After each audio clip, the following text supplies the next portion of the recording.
What's going on there, ladies and gentlemen? Welcome back to week 5, and in this particular week's episode we're going to be going on a late season turkey hunt in May with this young lady right here.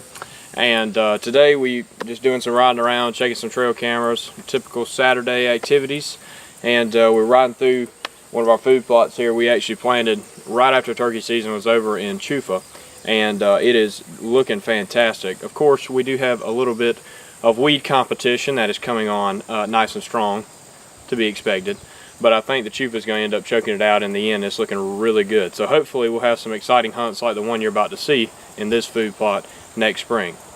Alright, so we're going to move forward, and I'm going to briefly discuss with you what happened on this hunt. By this time of year we're starting, at least for me anyway, I was starting to get a little lazy with the camera, and in this particular hunt I did no intro, no any type of b-roll or anything like that. It was kind of just one of the mornings that I anticipated it to not turn out like it did. Reason being is we went to a piece of property that we have, and we were going in there hunting a particular turkey or two, and basically we had been in that property turkey hunting, I think along the lines about half a dozen times, and we had not heard a single gobble every time we had gone hunting.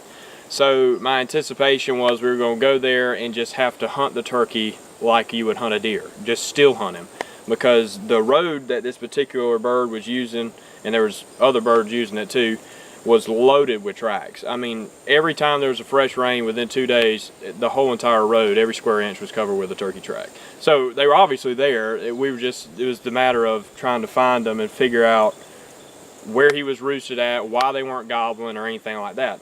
And so I'd actually told Anna that morning, you know, I've had a lot of luck in May, and me and her in particular have had a ton of luck late season with birds gobbling on the roost, gobbling on the ground, and even gobbling late into the morning, because they are looking for hens. They are now lonely. All the hens are on the nest, and we happened to just get very fortunate this particular morning, and I'm going to let Anna tell the rest of the story, considering it's her hunt. So definitely won't want to take the spotlight away from her or anything. So I'm gonna let her talk. She's a lot prettier to look at than me, so we'll move forward from here.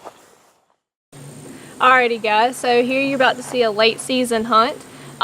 We had about a half-mile walk into where we were gonna go, and needless to say, half a mile on foot is a lot on you when you're out of shape. But we came in, and it was about 15 minutes after fly down, and after sitting around for a few minutes, I heard a gobble off in the distance. And I personally got very excited because, as Mitch said, you don't hear gobbles on this piece of property that we were hunting.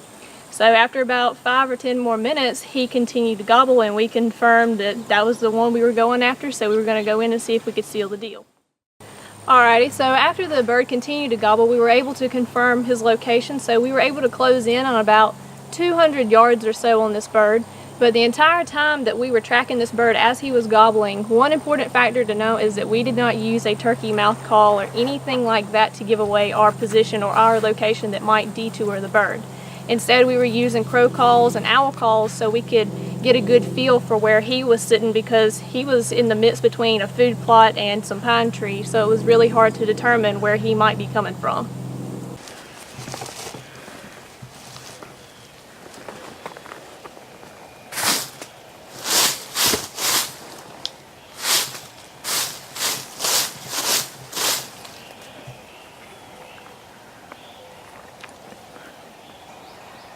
As soon as he gets past that white log, you can shoot him.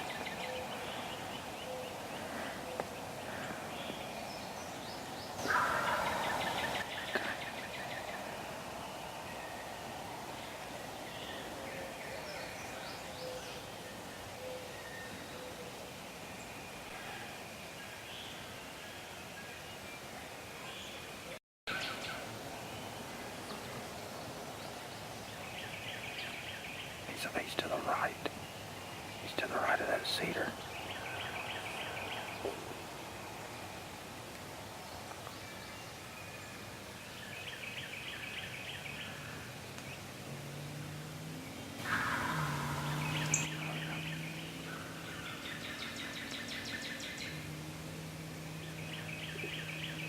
Chest is rattling.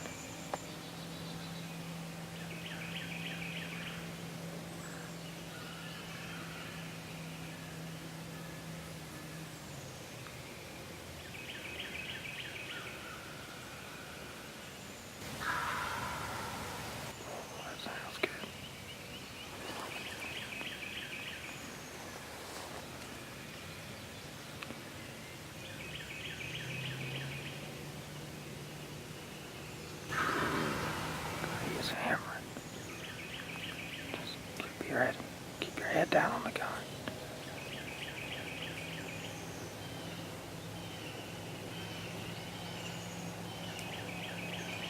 He's looking for us.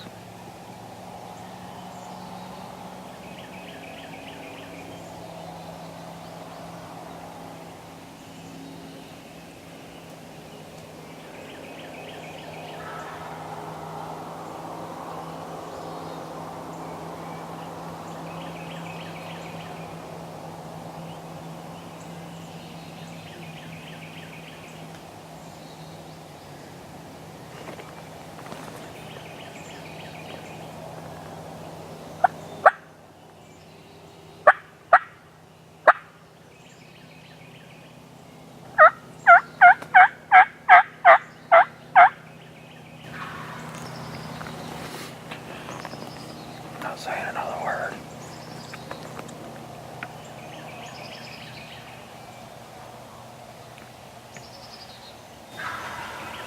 He's right there. He's in the food plot now. Oh, God almighty. He's singing a song. He's coming.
There he is, Adam. There he is.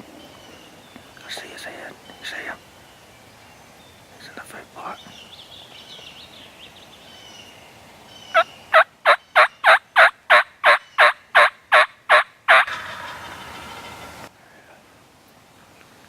Alright, let's see if he'll come. Here he comes, Adam. Here he comes.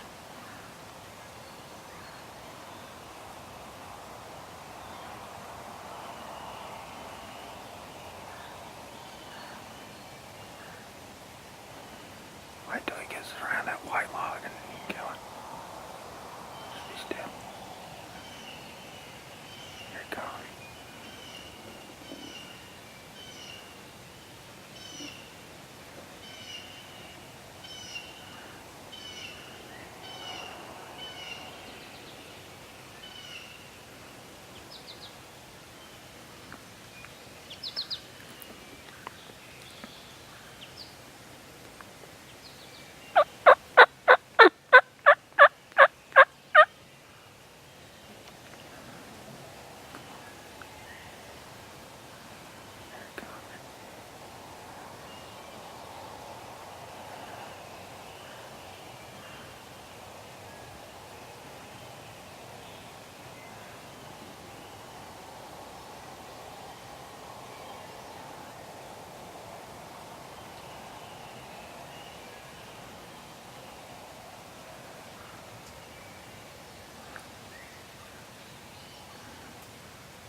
Shotgun range.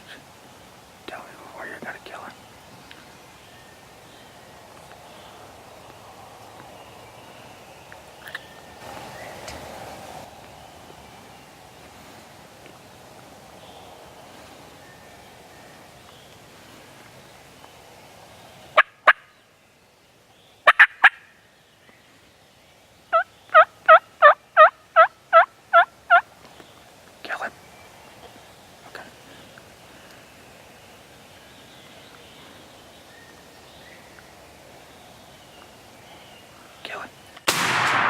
That a girl.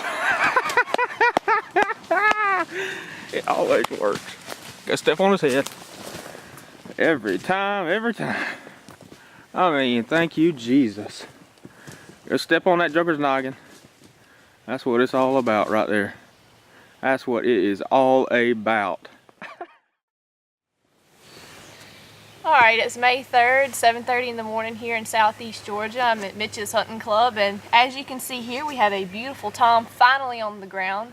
All this turkey season out here, the birds have been fairly silent, and they've been roosted up with some hens, and finally in the late season, we've been getting little pictures of hens, haven't been hearing any of them, and last Tuesday morning I came out here and I could hear this dude gobbling across the property, but I never could seal the deal.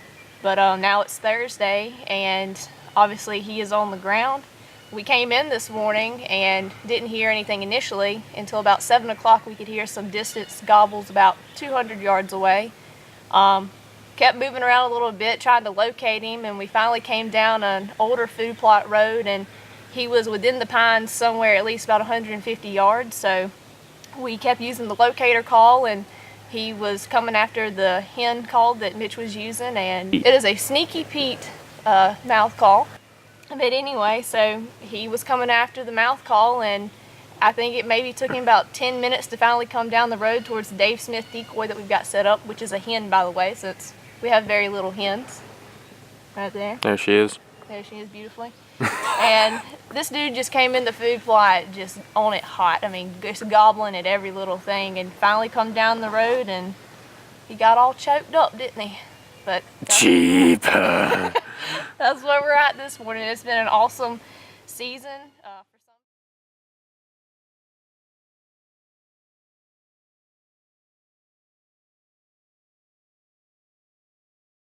Alrighty guys, thank you for watching this exciting hunt. We hope you enjoyed it as much as Mitch and I did. We thank you for tuning in to Cut 4 Outdoors, and stay tuned for next week where you will be seeing North Carolina and South Carolina public land hunting. But before you do that, do not forget to hit that like and subscribe button.